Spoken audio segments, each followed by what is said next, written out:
ഇപ്പം ഒരു വല്ലാത്ത രീതിയിലൊരു വോയിസ് റെക്കോർഡ് വന്ന് ഇറങ്ങിക്കൊണ്ടിരിക്കുക. അത് ദയവ് ചെയ്ത് നിങ്ങൾ ഈ യൂട്യൂബ് ചാനൽസുകാരെ ഇടുന്നത് എത്രയോ ഞങ്ങളുടെ വോയിസ് റെക്കോർഡ് എല്ലാം നിങ്ങൾ ചാനലുകാരെ ഇടുന്നുണ്ട്. പക്ഷേ ഇത് നിങ്ങൾ ലീഗൽ വശം മനസ്സിലാക്കാതെ നിങ്ങൾ ഈ ലീക്കായ ഈ വോയിസ് റെക്കോർഡ് 17 വയസ്സുകാരിയായ കുട്ടിയുടെ വോയിസ് റെക്കോർഡും എൻ്റെ വോയിസ് റെക്കോർഡും ഇപ്പം പല ചാനലിൽ കിടന്ന് പോയിക്കൊണ്ടിരിക്കുകയാണ്. പക്ഷേ നിങ്ങൾ ഒരു കാര്യം മനസ്സിലാക്കുക, ആ കുട്ടിയുടെ പേര് വരെ അതിനകത്ത് വന്നിട്ടുണ്ട്. നമ്മൾ ഒരു എവിടെയെങ്കിലും ഒരു കുട്ടിക്കോ അല്ലെങ്കിൽ ആർക്കെങ്കിലും ഇങ്ങനത്തെ ഒരു സംഭവം നടന്നാൽ നമ്മൾ അതിജീവിത എന്നാ പറയുന്നത്, പേര് പോലും നമ്മൾ ആരുടെയും പറയില്ല.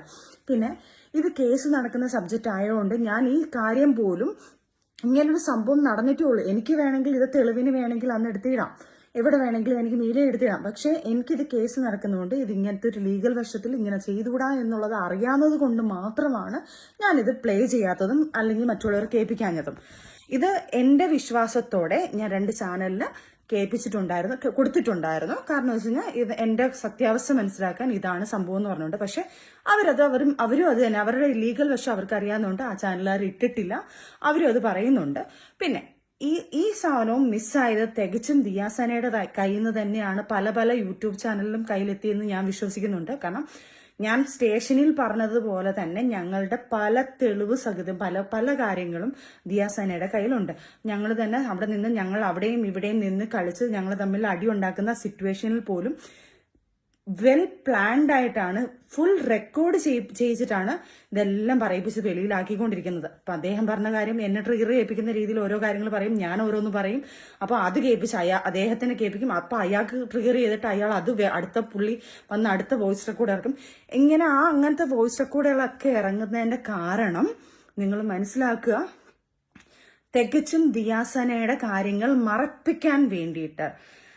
ദിയാസന ഇപ്പൊ കുറെ ഡേറ്റിന്റെ കുറെ സംഭവങ്ങൾ ഞാൻ പറഞ്ഞു, ദിയ നീ എന്റെ വീട്ടിൽ വന്നിട്ടില്ല, ശരി സമ്മതിച്ചു, തീർന്നില്ലേ, പക്ഷെ നീ ടെസ്റ്റ് ചെയ്യൂ. വീണ്ടും ഞാൻ പറയുന്നു, നീ ടെസ്റ്റ് ചെയ്യാനല്ലേ പറഞ്ഞു. ഇപ്പം ഞാൻ തെറ്റ് ചെയ്തിട്ടില്ല എന്ന് ഉറപ്പ് എനിക്കുണ്ടെങ്കിൽ ഞാൻ ഈ നിമിഷം വന്ന് ചെയ്യുമെന്ന് ഞാൻ പറഞ്ഞിട്ടുണ്ടല്ലോ. എനിക്ക് എന്നല്ല ഒരു വിശ്വാസമുണ്ട്. പക്ഷെ എന്താ ദിയക്ക് ഒരു വിശ്വാസം ഇല്ലേ? അത് മറയ്ക്കാൻ വേണ്ടി ദിയാസനെ കാണിച്ചു കൂട്ടുന്ന മണ്ടത്തരവും തെണ്ടിത്തരവും തന്നെ പറയാം. കാരണം ഇപ്പൊ കാണിച്ച ഈ വോയിസ് റെക്കോർഡ് ലീക്ക് ആക്കിയിട്ടുണ്ടെങ്കിൽ പല ചാനൽസുകാരുടെ കയ്യിലും ആ വീഡിയോ വോയിസ് റെക്കോർഡ് കിട്ടിയിട്ടുണ്ടെങ്കിൽ നിങ്ങൾ മനസ്സിലാക്കാൻ ഞാൻ നിങ്ങളെല്ലാം ബഹുമാനിച്ച് തന്നെ പറയുന്നത്, യൂട്യൂബ് ചാനൽസിൽ നിങ്ങൾക്കുള്ള വരുമാനം നിങ്ങളുടെ കാര്യങ്ങളൊക്കെ, പക്ഷെ നിങ്ങൾ ലീഗൽ വശം മനസ്സിലാക്കാതെ നിങ്ങളത് പ്ലേ ചെയ്യരുത്. അങ്ങനെ പ്ലേ ചെയ്തിട്ടുള്ളവരെല്ലാം ദയവ് ചെയ്ത് ഡിലീറ്റ് ചെയ്യണം. അല്ലെങ്കിൽ ഇത് കേസ് വഴി പോകുന്നതാ, ഇത് ആര് വഴി വന്നു, എങ്ങനെയാണെന്നുള്ള എല്ലാം വെളിയിൽ വരും. നിങ്ങളും കൂടെ നിങ്ങളെ ചാനലും കൂടെ പൂട്ടുന്ന രീതിയിലായിരിക്കും. ഇപ്പം എത്രയോ വോയിസ് റെക്കോർഡ് ഞങ്ങളതെല്ലാം വന്നു, അത് ഓക്കെ, അത് അവിടെ കിടന്ന് ഇതായിക്കൊണ്ടിരിക്കുന്നുണ്ട്. പക്ഷെ അതുപോലെ അല്ല 17 വയസ്സുകാരി ആവാത്ത ഒരു പൂർത്തിയാവാത്ത ഒരു കൊച്ചിന്റെ ആ സമയത്ത്, ഇപ്പൊ കുട്ടിക്ക് 18 വയസ്സുണ്ട്, പക്ഷെ അതൊരു അതിജീവിതയാണ്. ആ കുട്ടിയെ ഇതിനകത്തിട്ട് ഒരു വിക്ടിമിനെ അതിനകത്തിട്ട് ഇതാക്കരുത് നിങ്ങൾ ദയവ് ചെയ്ത്. ഞാൻ നിങ്ങളോട് റിക്വസ്റ്റ് ചെയ്യാണ്. പിന്നെ ഇതാര് ഇനിയും ഞാൻ ഈ വീഡിയോ ഇട്ടിട്ടും നിങ്ങൾ അത് ഡിലീറ്റ് ചെയ്തിട്ടില്ലെങ്കിൽ ഇതിന്റെ ഫുൾ ഉത്തരവാദിത്തം നിങ്ങൾക്ക് തന്നെയാണ്. ഞാനിത് സ്റ്റേഷനിൽ കൊണ്ട് നേരത്തെ പരാതി പറഞ്ഞിട്ടുണ്ട്. ഇങ്ങനെ റെക്കോർഡ്സ് കാര്യങ്ങൾ, എന്റെ പേഴ്സണൽ കാര്യങ്ങൾ ലീക്കാവും, എനിക്ക് പേടിയുണ്ട്, പ്രത്യേകിച്ച് ഇങ്ങനത്തെ കുറെ കാര്യങ്ങളുണ്ടെന്ന് ഞാൻ നേരത്തെ അന്നേ ഞാൻ കേസ് ഫയൽ ചെയ്ത് വെച്ചുകൊണ്ട് എന്തായാലും എന്റെ തലയിൽ വരുത്തില്ല. ഞാൻ ലീക്ക് ആയിട്ടുണ്ടെങ്കിൽ 2 ചാനൽ വെച്ചിട്ടുണ്ട്, അവർക്കും ഈ ലീഗൽ വശം ആയതുകൊണ്ട് അവരും ലീക്ക് ആക്കത്തില്ല എന്ന് എനിക്ക് പൂർണ്ണ വിശ്വാസമുണ്ട്. അപ്പം ലീക്കാക്കിയ വ്യക്തി ആരാണെന്ന് എനിക്ക് വ്യക്തതയായിട്ടുണ്ട്. കാരണം ഇത്രയും വോയിസ് റെക്കോർഡ് ആരൊക്കെയാണോ ലീക്കാക്കിയ ആ ദിയാസന തന്നെയാണ് ഇത് ലീക്കാക്കിയിരിക്കുന്നത്. അപ്പം ഞാൻ ദയവ് ചെയ്ത് ഞാൻ പറയുക, വീണ്ടും ദിയയുടെ കാര്യങ്ങൾ മറയ്ക്കാൻ വേണ്ടി ദിയ പല കാര്യങ്ങളും കൊണ്ടുവന്നുകൊണ്ടിരിക്കുക. ദിയാസന, നീ ഇപ്പോഴും ഞാൻ പറയുന്നു, നീ ചെയ്തിട്ടില്ല എങ്കിൽ, ഞാനിപ്പം എന്റെ ഡേറ്റ് വന്നിട്ട് ആ ഡേറ്റിൽ ഇവിടെ എത്തിയിട്ടില്ല, ഈ ഡേറ്റിൽ ഇവിടെ എത്തിയിട്ടില്ല എന്ന് നീ പറയുന്നുണ്ടെങ്കിൽ ദയവ് ചെയ്ത് നീ ചെയ്തിട്ടില്ലെങ്കിൽ ടെസ്റ്റ് ചെയ്യൂ കുട്ടി. പേടിയുണ്ടോ? എന്തിനാണ് ഈ വെറുതെ ഇങ്ങനെ കാണിച്ചുകൊണ്ടിരിക്കുന്നത്? തെറ്റ് ചെയ്യാത്തൊരു പേടിക്കത്തില്ല, വന്ന് ചെയ്തേനെ. ദിയാസന ഇങ്ങനത്തെ ഒരു തെറ്റ് ചെയ്തിട്ടില്ലെങ്കിൽ ദിയാസന ഞാൻ പറയുന്നതിന് മുമ്പേ ദിയാസന ടെസ്റ്റ് ചെയ്തേനെ. അതല്ലാതെ ഡേറ്റുകളും മറ്റേ മറിച്ചൊന്നും കൊണ്ടുവരാതെ ടെസ്റ്റ് ചെയ്ത് കാണിക്കൂ. അല്ലെങ്കിൽ ലീഗൽ എനിക്ക് വന്ന് ഞാൻ എനിക്ക് ചെയ്യണമെന്ന് പറഞ്ഞു കഴിഞ്ഞാൽ ഞാൻ വന്നിപ്പോൾ ഞാൻ അതിന്റെ കാര്യങ്ങൾ നോക്കിക്കൊണ്ടിരിക്കുന്നത്. എന്നെ ടെസ്റ്റ് ചെയ്തിട്ടുള്ള കാര്യങ്ങൾ, റിസൾട്ടും കാര്യങ്ങളും എങ്ങനെയെങ്കിൽ ഞാൻ ഇവിടെ നിങ്ങൾ മുന്നിൽ കൊണ്ടുവെക്കും. എന്നെക്കുറിച്ചൊരു വല്ലാത്തൊരു രീതിയിൽ ഒരു പെൺകുച്ചിയും പറയുന്നുണ്ട്. അവളെ ഡീറ്റെയിൽസും പയ്യെ നിങ്ങൾക്ക് കിട്ടിക്കോളും. അവൾ എന്താണെന്നുള്ളതും ഞാൻ കുറേ ആൾക്കാർക്ക് അവരുടെ ഡീറ്റെയിൽ ഇട്ട് കൊടുത്തിട്ടുണ്ട്. അവരെന്താണെന്നുള്ളത് ചാനലുകാർക്ക് ഞാൻ ഇട്ട് കൊടുത്തിട്ടുണ്ട്. ഈ പറഞ്ഞ റോഷിനി എന്താണെന്ന് ദുബായിലും തിരക്കുക, റോഷിനിയുടെ ഇവിടുത്തെ കാര്യങ്ങളൊക്കെ എൻ്റെ കുറേ തെളിവുകൾ കുറേ മീഡിയക്കാർക്ക് ഞാൻ കൊടുത്തിട്ടുണ്ട്. അതും പറയും. അപ്പം ഈ പുള്ളിക്കാർ ഇവരെയൊക്കെയാണ് ശരിക്കും പറഞ്ഞാൽ കൊണ്ടുവരണം. നിങ്ങൾ ദയവ് ചെയ്ത് എന്നെ ഇങ്ങനെ ക്രൂശിച്ച് നിങ്ങൾ ഒരു ബിസിനസ് ആക്കാതെ നിങ്ങൾ നല്ല ഇങ്ങനെ വൃത്തികേട് ചെയ്യുന്ന ആൾക്കാരെ പുറത്ത് കൊണ്ടുപോവാ. പ്ലീസ് ഞാൻ നിങ്ങളോട് റിക്വസ്റ്റ് ചെയ്യുക. കാരണം ഞാൻ നിങ്ങളെ ചാനലുകാരുടെ അടുത്ത് റിക്വസ്റ്റ് ചെയ്യുകയാണ്. പ്ലീസ് അതൊക്കെ കൊണ്ടുപോവാ. നിങ്ങൾ തെളിവ് സഹിതം ഞാൻ ഇട്ട് തരാം. ഓരോ വ്യക്തികളുടെ ദിയാസന, ആൻമരിയ, പിന്നെ അതേപോലെ തന്നെ ഈ പറഞ്ഞ റോഷ്നി, ഇവരുടെയൊക്കെ തെളിവ് സഹിതം. അതായത് ദിയാസനയുടെ എനിക്കറിയില്ല. ദിയാസനയുടെ അറിയാവുന്ന എന്റെ കണ്ണുകൊണ്ട് കണ്ട കാര്യം ഞാൻ കേസ് ഫയൽ ചെയ്തിട്ടുണ്ട്. അതിന് തർക്കിച്ചുകൊണ്ടേയിരിക്കുകയാണ് ദിയാസന അങ്ങനെ ചെയ്തിട്ടില്ലെങ്കിൽ ദിയാസന ടെസ്റ്റ് ചെയ്യും. എന്റെ വീട്ടിൽ വന്നിട്ടില്ല അങ്ങനെയെന്നുള്ള പല അലിഗേഷൻ ദിയാസന പറഞ്ഞു. അങ്ങനെയല്ല ദിയാസന ചെയ്യേണ്ടത്. നീ ചെയ്തിട്ടില്ലെങ്കിൽ ധൈര്യത്തോടെ നീ വന്ന് ടെസ്റ്റ് ചെയ്യണം. പിന്നെ അതേപോലെ ആൻമേരിയുടെ കാര്യം. ആൻമേരി പറഞ്ഞു 10 വർഷമായിട്ട് ഞാനൊരു വോയിസ് റെക്കോർഡ് കേട്ടതാ. 10 വർഷമായിട്ട് ഞാൻ ഭയങ്കര അന്തസ്സായിട്ട്, എന്റെ പൊന്നു മോളെ, ഞാൻ 1.5 വർഷത്തെ പരിചയമാണ് നിനക്കുള്ളത്. 1.5 വർഷം, 1.25 വർഷം. ആ 1.25 വർഷത്തിനകത്ത് നീ കാണിച്ചു കൂട്ടി 5 അവന്മാരെ പ്രേമിച്ചതും 5 അവന്മാരെ പറ്റിച്ചതിന്റെ കഥ തെളിവ് സഹിതം എന്റെ കയ്യിലുണ്ട്. ചൊറിയാൻ നിന്നാ ഞാൻ ഇതും കൂടെ കൊണ്ടിടും. പെൺകൊച്ച് വളർന്നിരിക്കുന്നതുകൊണ്ട് മാത്രമാണ് ഞാൻ മിണ്ടാതിരിക്കുന്നത്. നീ കൂടുതൽ ചൊറിയാൻ നിന്ന് കഴിഞ്ഞാൽ ഞങ്ങൾ ചെയ്തുകൊണ്ടിരുന്ന സീരിയൽ സെറ്റിൽ ഒരു പയ്യൻ, പാവം പിടിച്ചൊരു പയ്യന്റെ 40,000, 50,000, 60,000 രൂപ എല്ലാം മേടിച്ച് അവൻ അയച്ചു കൊടുത്ത, ഞാൻ നിങ്ങളുടെ ഇന്ന് വരെ പറഞ്ഞിട്ടില്ല, അവൻ അയച്ചു കൊടുത്ത ഫോട്ടോസും ഉമ്മ കൊടുക്കും, കെട്ടിപ്പിടിക്കും, അവരുടെ തമ്മിൽ സംഭാഷണം കാര്യങ്ങളും എല്ലാം ചെയ്തിട്ട് അത് കഴിഞ്ഞപ്പോൾ വേർത്തം വന്നപ്പോൾ ഉടനെ അവനെ കളഞ്ഞിട്ട് അവന്റെ കൂടെ പോകുന്നു, അവനെയും പറ്റിക്കുന്നു, അവനെയും തെളിച്ചു കളഞ്ഞിട്ട് അടുത്തവന്റെ കൂടെ പോകുന്നു, അടുത്തവൻ അത് ഓക്കെ അല്ലെന്ന് പറഞ്ഞപ്പോൾ പൈസ ഇല്ലെന്ന് പറഞ്ഞപ്പോൾ അടുത്തവനോട് പോകുന്നു.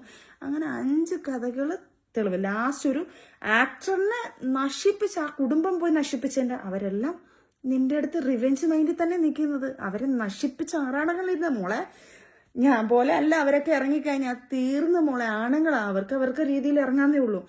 അതുകൊണ്ട് ചൊറിയാതെ അവിടെ ഇരിക്കും. ചൊറിഞ്ഞു കഴിഞ്ഞാൽ തിരിച്ച് അതായിരിക്കും ഞാൻ അടുത്തത് കൊണ്ടുവരുന്നത്. പിന്നെ അതേപോലെ തന്നെ റോഷ്നി, നീ തീർന്നു മോളെ. നിന്റെ എല്ലാ കാര്യവും, നിങ്ങൾ സ്വർണം മാഫിയ ചെയ്ത ലാസ്റ്റത്തെ സാധനം കൊണ്ടല്ലോ തെളിവ് സഹിതം ഞാൻ കുറച്ച് ചാനലുകാർക്ക് ഇട്ട് കൊടുത്തിട്ടുണ്ട്, നിന്റെ വോയിസ് റെക്കോർഡും കാര്യങ്ങളും ഒക്കെ. അപ്പൊ നീ എന്താണെന്നുള്ളതും തെളിയും. പക്ഷെ കാലം ഒരു ദിവസം സജിന ശരിയാണെന്നോ ആ ഒരു കാര്യം വന്നിരിക്കും. ഇതെല്ലാം എന്നെ ഇന്ന് ക്രൂശിക്കുന്ന ആൾക്കാര് നാളെ നിങ്ങൾ തന്നെ പറയുന്ന ഒരു സമയം വന്നിരിക്കും. ആ ഒരു ദിവസത്തിന് വേണ്ടി ഞാൻ വെയിറ്റ് ചെയ്യും. ആ ദിവസം വരെ ഞാൻ ജീവനോടെ നിൽക്കുകയും ചെയ്യും. കാരണം എനിക്ക് എൻ്റെ മുന്നിൽ ഞാൻ അങ്ങേയറ്റം എനിക്കറിയാം, ഞാൻ കയറി പിടിച്ചിരിക്കുന്നത് ഒരു ഡ്രഗ്സ് മാഫിയയിലാണ് ഞാൻ കയറി പിടിച്ചിരിക്കുന്നത്. എനിക്കറിയാം ദിയാസന എന്ന് പറയുന്ന ഒരു വ്യക്തിയെ സപ്പോർട്ട് ചെയ്യാൻ പല ഗ്യാങ്ങുകളും ഉണ്ട്. അവർക്ക് വേണ്ടി പൈസ ഇറക്കി പല ചാനലിലേക്കും പൈസ കൊടുത്ത്, ഇപ്പൊ എല്ലാ ചാനലും ഞാൻ പറയുന്നില്ല, പല ചാനലിലേക്കും പൈസ കൊടുത്ത് ദിയാസനെ സപ്പോർട്ട് ചെയ്യുന്ന രീതിയിലുള്ള കുറെ കാര്യങ്ങളും ഈ ദിയാസനെ തന്നെ മറപ്പിച്ചിട്ട് എന്റെ കാര്യത്തിലോട്ട് ഫോക്കസ് ചെയ്യുന്ന രീതിയിൽ ദിയാസന ചെയ്യുന്നുണ്ടെന്ന് ഞാൻ അറിയുന്നുണ്ട്. അതിന്റെ മാഫിയയിലാണ് ഞാൻ കയറി വെട്ടിക്കുന്നത്. എനിക്കറിയാം, ഞാൻ ഭയങ്കര വലിയൊരു തലയിൽ വെച്ചിരിക്കുന്നത് എനിക്കറിയാം. പക്ഷെ എന്നാൽ കഴിയുന്ന രീതിയിൽ ഞാൻ ഒറ്റയ്ക്ക് പോരാടിയിരിക്കും. ദിയാസന, നിന്നെ കൊണ്ട് നീ ടെസ്റ്റ് ചെയ്ത് നിന്റെ റിസൾട്ട് വരുന്നത് വരെ ഞാൻ പോരാടിയിരിക്കും. കാരണം എനിക്ക് എന്നെ കണ്ണുകൊണ്ട് കണ്ട കാര്യങ്ങൾ എന്തായാലും നീ പറയുന്നു അങ്ങനെയൊന്നും ഇല്ല എന്ന് പറഞ്ഞാൽ വിശ്വസിക്കാതിരിക്കാൻ എന്റെ മനസ്സെന്റെ കണ്ണ് സമ്മതിക്കുന്നില്ലല്ലോ. അപ്പൊ അത്രയും ഉറപ്പോടെ പിന്നെ ഈ പറഞ്ഞ നാട്ടുകാരും ഈ കുറെ പെണ്ണുങ്ങളെല്ലാം പറയുന്നുണ്ട് ഞാനിങ്ങനെ ചെയ്ത് നടക്കുന്നത്. ഞാനിവിടെ ടെസ്റ്റ് ചെയ്യാന്നാ പറയുന്നത്. ഞാനിപ്പോ അതിന് വേണ്ടിയിട്ടാണ് ചെയ്യുന്നത്. കാരണം ഞാൻ അവർക്ക് റിക്വസ്റ്റ് ചെയ്യാം, എന്താണ് എങ്ങനെയാണ് ചെയ്ത് കാണിച്ചു തരുന്നത്. എനിക്കിത് നമ്മളൊരു ലാബിൽ പോയി ചെയ്ത കണക്കല്ല, ഇത് റൂൾസ് അനുസരിച്ച് ചെയ്യാൻ വേണ്ടി ഞാൻ വെയിറ്റ് ചെയ്തേക്കും എന്റെ റിസൾട്ട് കാണിക്കാൻ. അപ്പം ഉടനെ തന്നെ ദിയാസന ഇതെല്ലാം ലോകം അറിയും എന്റെ മോളെ. എന്താ പറയുള്ളൂ, ഒരു നാൾ കള്ളം പല നാൾ കള്ളം ഒരു നാൾ പിടിക്കപ്പെടും എന്ന് പറയുന്ന കണക്ക് മോളെ പിടിക്കപ്പെടും. ഞാൻ ജീവനോടുണ്ടെങ്കിൽ അത് പിടിക്കപ്പെടും. ചിലപ്പം എന്നെ ഇവളുമാരെ ഈ പറഞ്ഞ കണക്ക് ഡ്രഗ്സ് മാഫിയയിൽ കയറി കളിച്ചുകൊണ്ട് ചിലപ്പം എന്താ സംഭവിക്കുന്നത് എനിക്ക് അറിഞ്ഞൂടാ. അത് ഞാൻ എഴുതി കാര്യങ്ങളെല്ലാം വെച്ചിട്ടുണ്ട്, എല്ലാ കാര്യങ്ങളും. പക്ഷെ എന്നെ പറ്റുന്ന രീതിയിൽ ഞാൻ ഇതിനകത്ത് പോരാടും. അതിനെ മറയ്ക്കാൻ നീ പലതും കൊണ്ടുവന്നോ ദിയാസന, എനിക്കറിയാം കൊണ്ടുവരും നീ അത് മറയ്ക്കാൻ വേണ്ടി. പക്ഷെ അതിന്റെ പുറകെ ഞാൻ ഉണ്ടായിരിക്കും ദിയാസന. അതുപോലെ തന്നെ ഈ വീഡിയോ ലീക്കായ സമയത്ത് തന്നെ കുറെ ആൾക്കാർ, എൻ്റെ കുറെ ഫ്രണ്ട്സ് വഴി, ഞാൻ ഡയറക്റ്റ് വരുത്തൊന്നും ചാനലുകാരോട് സംസാരിച്ചിട്ടില്ല, എൻ്റെ ഫ്രണ്ട്സ് തമ്മിൽ എന്നെ വിളിച്ചിട്ട് ഇന്നണക്കൊരു വീഡിയോ ഉണ്ട് ഞങ്ങൾ സപ്പോർട്ട് ചെയ്തിടാം എന്ന് പറഞ്ഞപ്പോൾ ഞാൻ പറഞ്ഞു എനിക്ക് അവരുടെ അടുത്ത് സംസാരിക്കണ്ട. കാരണം ഇത് എനിക്ക് അങ്ങനെ സപ്പോർട്ട് ചെയ്യുന്ന കാര്യങ്ങളല്ല. ഇതല്ല നിങ്ങൾ ശരിക്കും പറഞ്ഞാൽ നിങ്ങൾ ഇല്ലീഗലായിട്ട് ചെയ്യുന്ന ആൾക്കാരെ കൊണ്ടുപോവാ. സപ്പോർട്ടല്ല എനിക്ക് വേണ്ട, അവരെ പുറത്ത് കൊണ്ടുവരുമോ വേണ്ടത്. അപ്പൊ ഇതെന്ന് പറഞ്ഞാൽ നമ്മളുടെ കേസ് നടക്കുന്ന ഒരു കാര്യം, നമുക്ക് റൂൾസ് അനുസരിച്ച് പറയാൻ പറ്റാത്തൊരു കാര്യമാണ്. ആ വോയിസ് റെക്കോർഡ് കിട്ടിയ ആൾക്കാർ ചോദിക്കുക, എൻ്റെ അടുത്തല്ല ഇത് ചോദിക്കേണ്ടത്. ആ വോയിസ് റെക്കോർഡ് എവിടെ നിന്ന് നിങ്ങൾക്ക് കിട്ടിയോ അവരുടെ പേരിൽ കേസ് വരത്തുള്ളൂ. കാരണം ഇത് ഇതാക്കിയ എന്താ പറയുക, ഇത് വെളിയിലാക്കിയ ആൾക്കാരാണ് തെറ്റുകാർ. ഞാനിത് നേരത്തെ കോടതി ഇവിടെ കൊണ്ട് കംപ്ലൈന്റ് ചെയ്തിട്ടുണ്ട്, ഇങ്ങനത്തെ വോയിസ് റെക്കോർഡ് എല്ലാം ലീക്ക് ആയിട്ടുണ്ടെന്നുള്ളത്. അതുകൊണ്ട് എൻ്റെ ഭാഗം ഞാൻ സേഫ് ആക്കിയിട്ടുണ്ട് നേരത്തെ തന്നെ. എനിക്ക് ഇതൊക്കെ പേടിയുണ്ടായിരുന്നു, ഈ വോയിസ് റെക്കോർഡുകൾ ഓൾമോസ്റ്റ് എല്ലാ റെക്കോർഡും വന്നിട്ടുണ്ട്. അപ്പം ഇത് തെറ്റുകൾ നമ്മളുടെ റൂട്ട് മാറ്റാൻ വേണ്ടിയിട്ട് പല വോയിസ് റെക്കോർഡ് ഇറക്കിക്കൊണ്ടിരിക്കുക. അപ്പം ദയവ് ചെയ്ത് നിങ്ങൾ സ്കിപ്പ് ചെയ്യാതെ ആ വ്യക്തിയെ തന്നെ ഫോക്കസ് ചെയ്ത് നിങ്ങൾ എല്ലാവരും കൂടെ ചെയ്തു കഴിഞ്ഞാൽ ഈ നാടിനെ, അതായത് ഇതിന് വേണ്ടിയിട്ട് എഗെയിൻസ്റ്റ് ആയിട്ട് നിൽക്കുന്നെന്ന് പറയുന്ന ആൾക്കാരെയാണ് ഈ തെറ്റ് കാണിക്കണമെങ്കിൽ. ദിയാസനയൊക്കെ ഇതിന് വേണ്ടിയിട്ട് ഞാൻ ഇതൊന്നും, അതായത് MDM പോലത്തെ ആൾക്കാർ പെണ്ണുങ്ങൾക്ക് സപ്പോർട്ട് ചെയ്യുമെന്ന് പറയുന്നത് ഇതെല്ലാം തിരിഞ്ഞ് റോങ് ആയിട്ടൊരു വ്യക്തിയാണിത്. അത് നിങ്ങൾ ലോകത്ത് കൊണ്ടുപോവാ പ്ലീസ്, റിക്വസ്റ്റ് ചെയ്യാണ് നിങ്ങളുടെ അടുത്തെല്ലാം.